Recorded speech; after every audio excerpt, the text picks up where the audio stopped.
શ્રી કૃષ્ણની જન્મ તારીખ વિશે આજે વાત કરીશું. વૈજ્ઞાનિક અને જ્યોતિષ આધારો પરથી મહાભારત ગ્રંથમાં ઘણા ખગોળીય સંકેતો છે, જેમાં ગ્રહોની સ્થિતિ, સૂર્ય, ચંદ્ર સૂર્ય ગ્રહણ વગેરે. વિદ્વાન પંડિતો અને સંશોધકો જેમ કે doctor Padmanabh, doctor Narayan Bhatt, doctor Vartak વગેરેના અભ્યાસો મુજબ શ્રી કૃષ્ણનો જન્મ થયો હોવાનું માનવામાં આવે છે.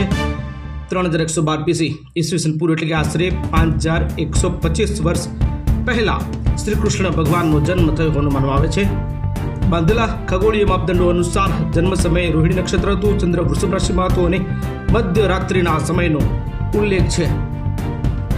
જોઈ શકો છો તમે એ પ્રમાણે શ્રી કૃષ્ણ ભગવાનના જન્મની વાત કરેલી છે. આજે પણ જન્માષ્ટમીની તારીખ આ જ ખગોળીય ગણનાઓ આધારે નક્કી થાય છે અને આજે જે જન્માષ્ટમી છે તે પણ આ જ ખગોળીય આધારે નક્કી કરવામાં આવેલી શ્રી કૃષ્ણ ભગવાનની જન્મતિથિ એટલે કે જન્માષ્ટમી છે. આપ દ્રશ્યમાં જોઈ શકો છો શ્રી કૃષ્ણ ભગવાનના જન્મ થયા પછી તેમની નામકરણ વિધિ કરવામાં આવી હતી. એની થોડીક વાત કરીએ તો